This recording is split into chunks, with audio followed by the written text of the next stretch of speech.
नमस्कार दर्शकों, जेके प्राइम में आपका स्वागत है। मैं हूं विनोद कुमार।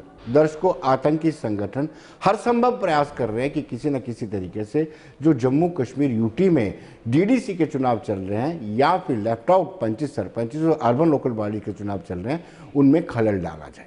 कल पुंछ में एक प्रयास किया गया था, लेकिन 2 आतंकवादियों को चौकस सुरक्षा बलों ने मार गिराया। ये पाकिस्तान का प्रयास था, आतंकी संगठनों का प्रयास किया था, घुसपैठ करके आए थे। दोनों ही विदेशी आतंकवादी थे, दोनों को न्यूट्रलाइज कर दिया गया। लेकिन आज कहीं ना कहीं आतंकवादी कामयाब हो गए। आतंकवादियों ने आज पीडीपी के नेता के अंगरक्षक को अपना टारगेट बनाया। मैं बात कर रहा हूं मंजूर अहमद का, जो हेड कांस्टेबल हैं, उनको निशाना बनाया गया और उनको शुरुआती दौर में हॉस्पिटल में जैसे ही उनको गोलियां लगी उनको हॉस्पिटल में ले जाया गया, लेकिन बाद में उन्होंने शहादत पाई है। यानी एक प्रयास जो आतंकवादियों ने किया है, ये खलल डालने का प्रयास रहता है। आतंकी नहीं चाहते हैं कि जम्मू कश्मीर यूटी में 370 हटने के बाद 35 से रिपील होने के बाद कोई लोकतांत्रिक गतिविधियां शुरू हो सके, क्योंकि ये सीधा सीधा आतंकवादियों के लिए चुनौती है। ये चुनौती आतंकवादियों को बड़ी महंगी पड़ रही है, क्योंकि आज इस वक्त तक 22 आतंकी 202 आतंकी मारे जा चुके हैं इस पूरे साल में। तो आप अंदाजा लगा सकते हैं कि जब से 370 हटा, उसके बाद ऑपरेशन ऑल आउट कहें या सुरक्षा बलों की कड़ी चौकसी के चलते 202 से ज्यादा आतंकवादियों को मार गिराया गया है। लेकिन आज आतंकवादी सफल हो गए।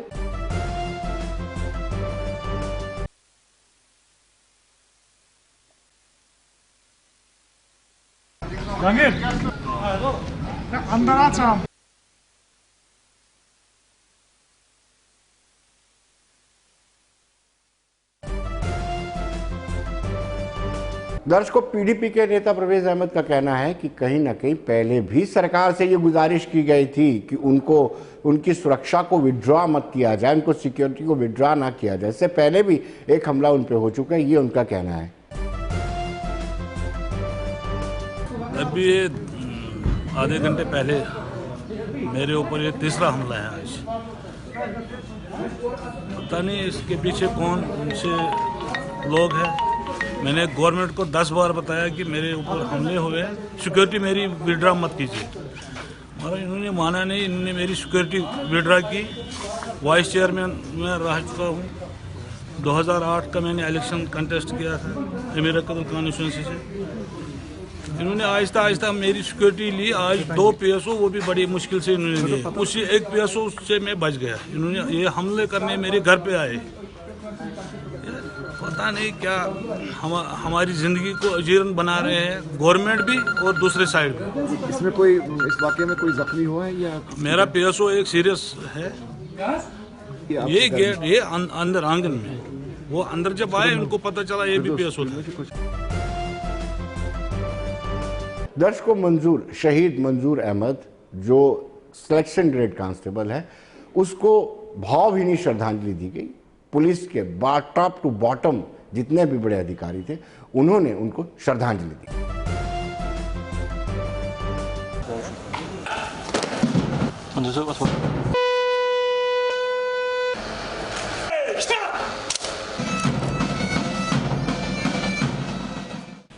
We are going through a very important exercise throughout the state, and that exercise is an exercise in democracy at the grassroots level. Enthusiasm of the people with which they are coming out and participating in the elections is commendable, and very elaborate security arrangements have been made along the polling routes, polling stations and the polling places. But despite best of your arrangements that you make, you cannot put 100% curfew or civil curfew where people are not allowed to move. People have to go. It's a big exercise, as I said. Movement has to be ensured. So among a very large scale movement of the people, you have a hidden movement of an odd anti-national element coming to city or coming to some other place. Yesterday only you have had an incident in Punch where Lashkar-e-Toba group of terrorists was sent from Pakistan, and they tried to come over to Shopian. They could not because of the heavy snowfall. and a police party along with army tracked them down after 3 days, carried out an operation wherein they were asked to surrender so that we could show to the entire world that that is how Pakistan is indulging in the affairs of दर्शकों, अपनी party ने अपनी गतिविधियों को और तेज करना शुरू कर दिया है। आपको बताते चले कि कन्वेंशन आयोजित की गई है और अभी आपको पता है कि 6 फेजेस हुए हैं, 2 फेज अभी बकाया हैं। कुछ ना कुछ जरूर है कि अपनी पार्टी अपनी गतिविधियों को तेज कर रही है। अपनी पार्टी का बड़ा नेता गुलाम हसन मीर, जो कश्मीर की सियासत, जम्मू कश्मीर की सियासत को बड़ी नजदीकी निगाह से जानते हैं। मीर साहब, आपका स्वागत है। जी, पहला सवाल आपसे ये रहेगा कि चुनावों के बीच में कन्वेंशन की क्या जरूरत आन पड़ी? क्योंकि श्रीनगर के इर्द गिर्द भी रूरल एरिया पड़ता है जी, जहाँ इलेक्शन होने को है। जी, इसी तरह से हम मानते हैं श्रीनगर जो है ये मिडल सेंटर है वादी का। जी, तो जब यहाँ से जिस तरह हार्ट से बॉडी को ब्लड सर्कुलेट होता है, इसी तरह श्रीनगर से मैसेज जाती है वादी के अतराफ अतराफ में। जी, तो हम यहाँ से श्रीनगर में पार्टी कन्वेंशन करके यहाँ से अपनी पार्टी के वजूद, इसके प्रोग्राम की एक मैसेज देना चाहते हैं श्रीनगर से। जी, हाँ। मीर साहब, क्या रहेगा इसमें, खास क्या रहेगा? आपने अपना एजेंडा, हमारा मानना है, हमारा पार्टी का मानना है जी, इंक्लूसिव पॉलिटिक्स। जी, मुझे उम्मीद है कल every section of the society of district Srinagar will be there in the convention, और वहां पर हम श्रीनगर, जिसको अब तक वो दर्जा नहीं मिला जो शहर को था, जी, हम आइडेंटिफाई कर लेंगे श्रीनगर के मुश्किलात को और कोशिश करेंगे अपने पार्टी वो विजन देने के लिए कि हमारा शहर श्रीनगर के लिए क्या विजन है, हम कैसे इस शहरी श्रीनगर को डेवलप करना चाहते हैं। मीर साहब, अलायंस ने अपना एजेंडा क्लियर कर दिया है। उन्होंने पब्लिक को प्रलोभन दिया है या पब्लिक को आश्वासन दिया। उन्होंने कहा कि 35 से वापस लाया जाएगा, 370 भी वापस आएगा।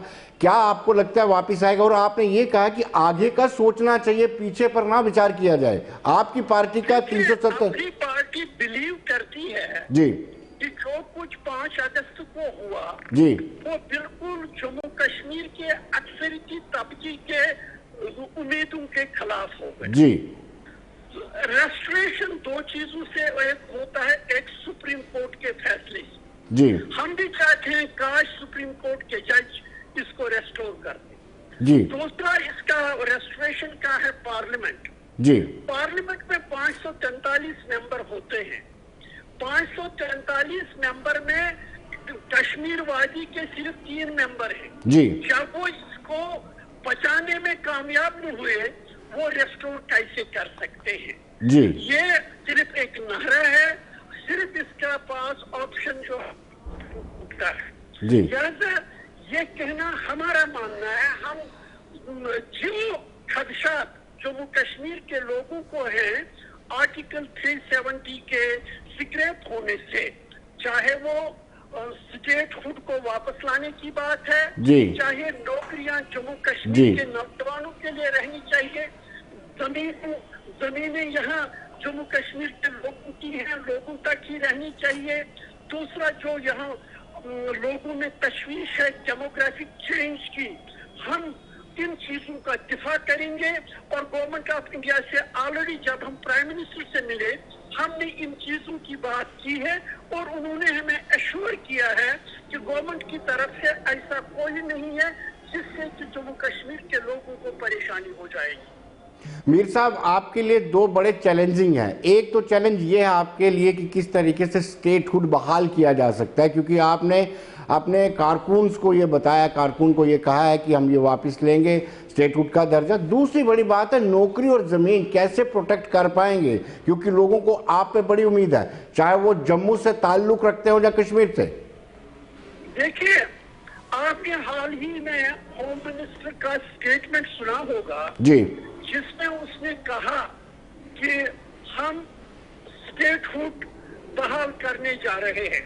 जी that is a good news.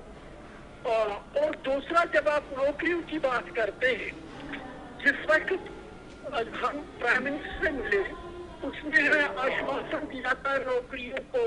लगता है मीर साहब का संपर्क कट गया, लेकिन ओवरऑल है उनका ये कहना है कि कहीं ना कहीं कन्वेंशन इसलिए की जा रही है कि अभी इलेक्शन 2 फेजेस के हैं। लोगों को ये बताना बड़ा लाजमी हो गया है कि पार्टी का नजरिया और विजन क्या है।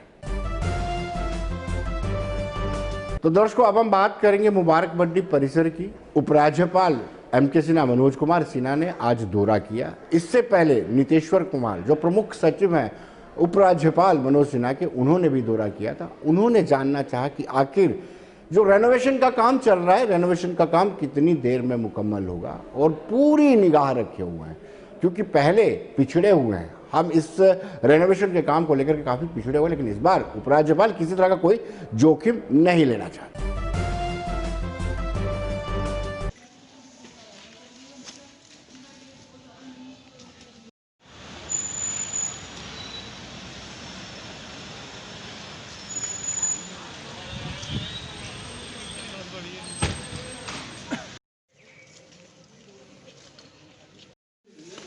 आगे आगे आगे आइयो,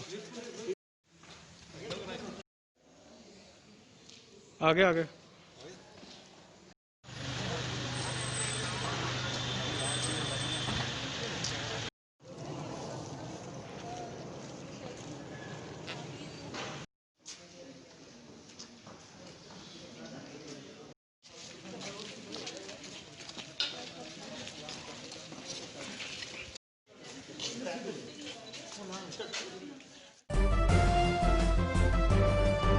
दर्शकों, अब हम बात करेंगे किसान आंदोलन। किसान आंदोलन में आज से देश भर में अनशन शुरू हो गया और आज जम्मू कश्मीर में भी किसान आंदोलन की आंच दोबारा से देखने को मिली। जगह जगह किसानों ने प्रदर्शन किए। प्रमुख पार्टियां, जिसमें आम आदमी पार्टी ने भी प्रदर्शन किया और दूसरा शिवसेना ने भी प्रदर्शन किया। आइए देखते हैं। कृषि बिल रद्द करो, रद्द करो। कृषि बिल रद्द करो, रद्द करो। कृषि बिल रद्द करो, रद्द करो। कृषि बिल रद्द करो, रद्द करो। कृषि बिल रद्द करो, रद्द करो। शिवसेना बाला साहब ठाकरे जम्मू कश्मीर इकाई, आज हम तमाम शिवसेना इकाई के यहाँ पर नेता किसान आंदोलन को समर्थन को लेकर हम भी यहाँ पर 1 दिवस की भूख हड़ताल पर है, उपवास पर है। यहाँ पर शिवसेना कार्यालय के बाहर आज तमाम नेताओं ने 1 दिवस की भूख हड़ताल की है किसान आंदोलन के समर्थन में।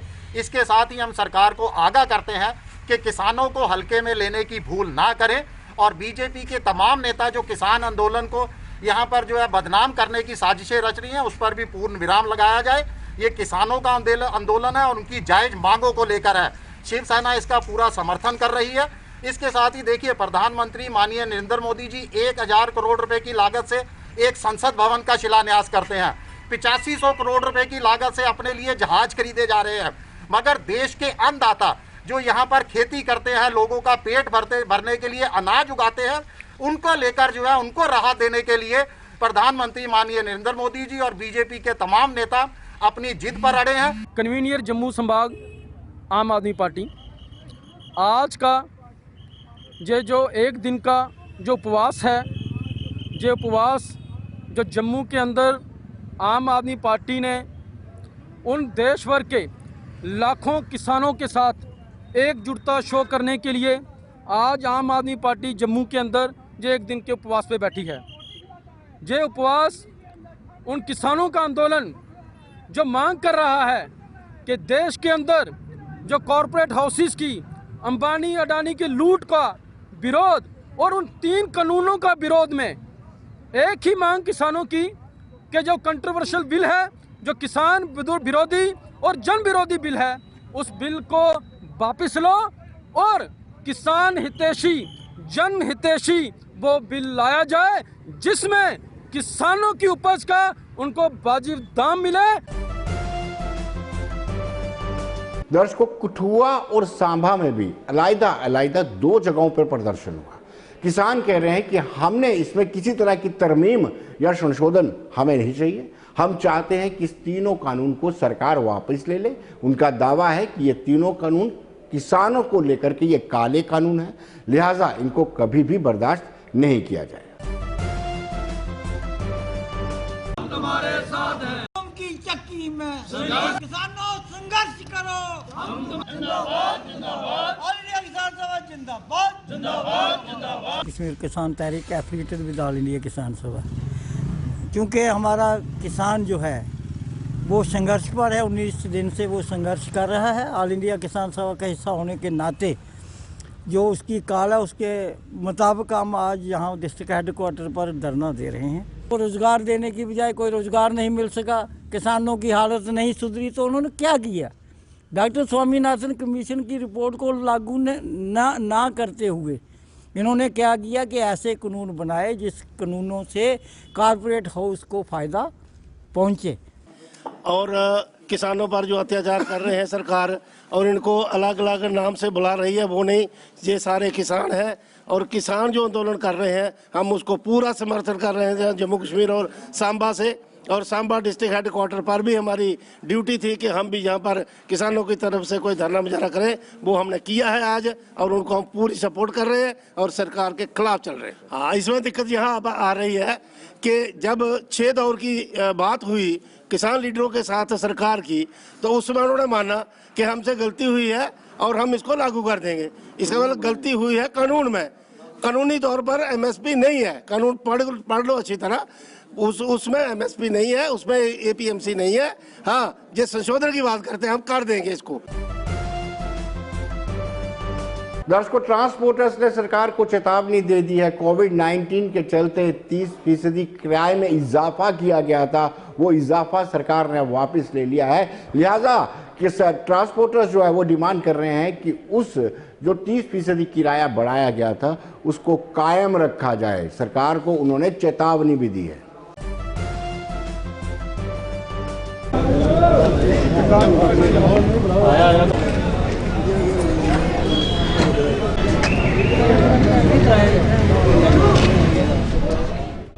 हमारी गवर्नमेंट ने 30% किराया बढ़ाया था कोरोना की वजह से, तो उसके बाद इन्होंने वापस ले लिया।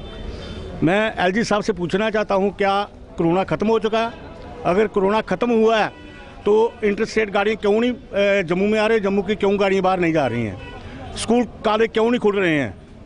और बाकी सिस्टम जो है हमारा मतलब कि बाहर अंदर क्यों गाड़ियाँ नहीं जा रही हैं?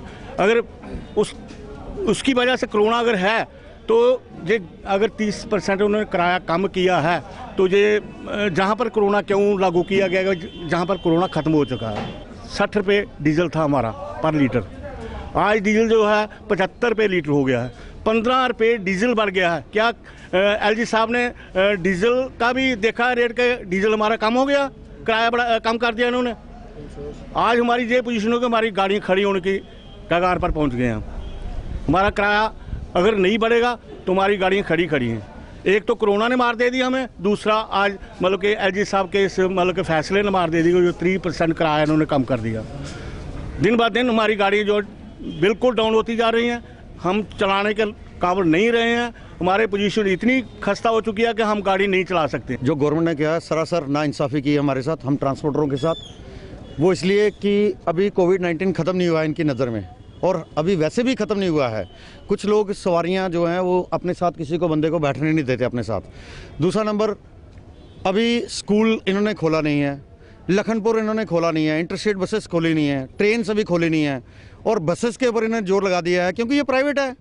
प्राइवेट बेचारे अपने आप तेल डलवाएंगे, भूखे मरेंगे बेचारे ड्राइवर कंडक्टर। आगे भी इन्होंने 6 महीने घर में खुद से इन्होंने कोई इनके बारे में सोचा नहीं। इन्होंने बोला जी सभी ड्राइवर कंडक्टर को पैसा देंगे हम। अभी कहते हैं रजिस्ट्रेशन लगाओ। किसकी रजिस्ट्रेशन है यहाँ पे? आप लाइसेंस पे दो ना ड्राइवर को। आप अगर एक बस चल रही है उस बस का नंबर लिखो, अगर आपके पास अटैच हो रखी है वो, उसमें आरटीओ दफ्तर में वो आप कंफर्म कर सकते हैं कि ये बस चल रही है। उस बस के हिसाब से एक ड्राइवर एक कंडक्टर को आप उसमें लिख सकते हैं कि ये ड्राइवर है या कंडक्टर है, लेकिन कुछ नहीं है। और अपनी मनमर्जी से इन्होंने 30% विड्रॉल कर दिया। किसी को अपने उसमें नहीं लिया, विश्वास में नहीं लिया, किसी ट्रांसपोर्टर को नहीं बुलाया, किसी ट्रांसपोर्टर की मीटिंग नहीं की, और वैसे ही अपने आप से विड्रॉल कर लिया। ट्रांसपोर्टर का ये भी कहना है कि इस सारे टेन्योर में लगातार डीजल पेट्रोल के दाम भी बढ़े हैं, स्पेयर पार्ट्स की कीमतें भी बढ़े हैं, इंश्योरेंस की कीमतें भी बढ़े हैं। ऐसी परिस्थिति में ट्रांसपोर्टर्स पहले से ही दिक्कतों का सामना कर रहे हैं। ऐसी परिस्थिति में दोबारा से किराए को कम करना कहीं ना कहीं आंदोलन को प्रेरित कर सकता है। तो हमारी गवर्नर साहब से ये अपील है कि अगर आपने कोविड ख़त्म किया तो फिर आप यूनिवर्सिटियाँ, स्कूल, कॉलेज खोलिए। मेन जो हमारा है, आप देखिए लखनपुर में अभी इन्होंने वो लखनपुर इंटर स्टेट बसेस नहीं खोली, तो आप क्यों ट्रांसपोर्टरों को मारने पे तुले हुए हो। तो हमारी अपील है गवर्नर साहब से कि आप हमें एजिटेशन की तरफ मत ले जाने दो, क्योंकि हमने एक हफ्ते का टाइम दिया था, ऑलमोस्ट वो कल ख़त्म हो जाएगा, 10 दिन का टाइम दिया था सरकार को। तो आप देखिए इन्होंने जो 30% किराया जो डाउन किया है, इसमें हमारे लॉकडाउन में टैक्स जो है कि वो डबल किए हैं, टोकन हमारा डबल हो गया, फीसेस इन्होंने बढ़ाई। तो क्या लगता है, मैं मीडिया से भी ये सवाल करूंगा कि कोविड ख़त्म हो गया, रोज़ नए केस आ रहे हैं। थोड़ा गलत किया है, क्योंकि अभी 6 महीने गाड़ी बंद रही, ड्राइवर कनेक्टर भूखे मार रहे हैं, तो गवर्नमेंट की तरफ ध्यान दे थोड़ा। तो किराया, एक तो तेल बढ़ा दिया, दूसरा किराया कम कर दिया, तो ड्राइवर कनेक्टर और ट्रांसपोर्टर कहाँ जाएंगे। अच्छा, तो अभी तेल भी नहीं पूरा हो रहा है, बचत कहाँ से आएगी। ड्राइवर कनेक्टर को पे नहीं मिल रही, तनख्वाह नहीं मिल रही है, तो ये कहाँ से खाएंगे। ड्राइवर कनेक्टर कहाँ जाएंगे, मालिक कहाँ जाएंगे। सरकार से यही है कि थोड़ा ध्यान दे ड्राइवर कनेक्टर की तरफ और माल की तरफ, क्योंकि इनकी गाड़ी अभी 5-6 महीने खड़ी रही है, कितना नुकसान हुआ है। सब काज जो भी हिसाब किताब है सब इन्होंने बढ़ा दिया है, तो इधर गाड़ी इधर खड़ी है, तो क्या फ़ायदा इसका। गवर्नमेंट से यही अपील है कि इनकी तरफ, ट्रांसपोर्टर की तरफ ध्यान दें। अब भी मांगे नहीं मानेंगे तो स्ट्राइक तो जो पक्का है, स्ट्राइक तो होगी, स्ट्राइक जरूर होगी अगर इन्होंने बातें नहीं मानी। दर्शकों, आखिर में हम आपको बताएंगे कि 7वें चरण के मतदान को लेकर के आज प्रचार संपन्न हो गया और केंद्रीय मंत्री अनुराग ठाकुर और पूर्व कैबिनेट मिनिस्टर श्यामलाल चौधरी ने जोरदार तरीके से प्रचार किया। अनुराग ठाकुर का कहना था कि वेस्ट पाकिस्तानी रिफ्यूजियों को 7 दशकों के बाद अधिकार मिले हैं, लिहाजा उनको नॉक किए, उनको जाइए, उनसे कहिए कि वो वोट कास्ट करें। और दूसरी ओर श्याम चौधरी ने ये साफ कर दिया कि वो एक पहले भी भारतीय जनता पार्टी के सिपाही के रूप में काम कर चुके हैं और भारतीय जनता पार्टी का लक्ष्य सिर्फ और सिर्फ विकास है। नशीले फंड से, लेकिन हमारा पूरा रहना चाहिए।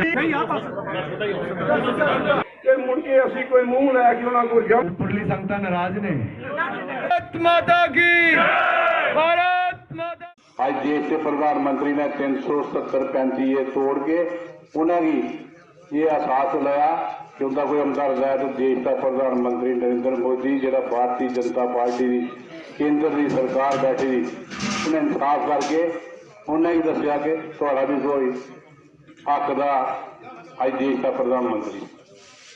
गरीब लोगों वास्ते जिन्होंने लोगों ने अपने मन से कभी सोचा भी नहीं कि साढ़े घर की जो गैस सिलेंडर जो अपना खाना बनाएगा, अज हर घर कोई ऐसा घर नहीं जिसे गरीब के घर गैस सिलेंडर चूल्हा नहीं पहुंचा।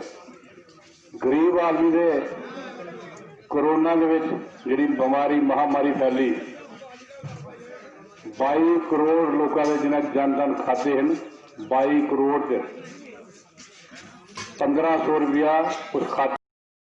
मुफ्ती अपने बंगले ते पार्टियों के दफ्तर बनाते रहे, नरेंद्र मोदी जी ने बॉर्डर से बंकर ते गरीबों को मकान बनाने का काम किया। मेरे वीरों के सामने इन्होंने जम्मू कश्मीर से अंधकार किया, मोदी जी ने पिंड पिंड रोशनी पहुंचाने का काम किया।